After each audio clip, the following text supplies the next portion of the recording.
अवैध पुढची बातमी. शासकीय कांदा खरेदीच्या अटी शिथिल कराव्यात. मात्र शेतकऱ्यांची 2,500 रुपये दराची मागणी कायम आहे. 1,580 रुपयांचा सरकारी दर अपुरा असल्याचा दावा केला जातो.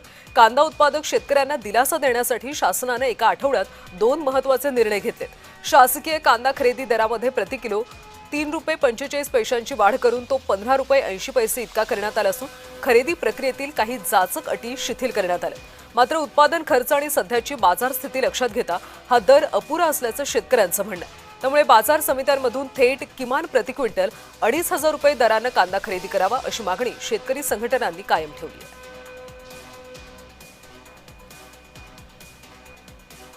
दरवर्षाप्रमाणे जर आपण बघितलं तर दरवर्षी पेस्टिसाइड असेल, खादी असेल, खतांच्या किमती भरमसाठ प्रमाणात वाढत चालल्या आहे. मजुरीची किंमत वाढत चालली आहे. त्यामुळे आम्हाला उत्पादनासाठी खर्च वाढतोय. त्याचबरोबर आमच्यावर सुलतानी संकट तर आहे, आसमानी संकट सुद्धा येऊन ठेपले.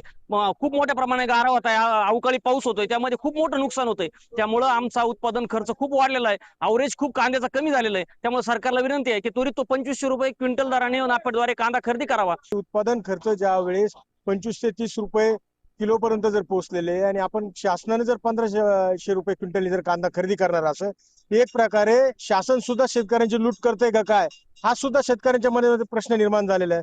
त्यानंतर ज्या काही अटी शिथिल केलेल्या आहे, अटी शिथिल केल्या आहे, परंतु बाजारभाव मध्ये कुठेही वाढ त्यांनी अजून केलेली नाही. बाजारभाव जर तेच ठेवणार असेल तर ते सुद्धा शेतकऱ्यांना मान्य नाही, कारण की त्या दर्जाचा कांदा आजही 2,000 रुपये प्रति क्विंटलनी बाजार समित्यांमध्ये विक्री होत आहे. आणि अशा परिस्थितीमध्ये जर शासन 1,500 रुपयांनी जर कांदा घेणार असेल तर ते चुकीचं ठरणार आहे.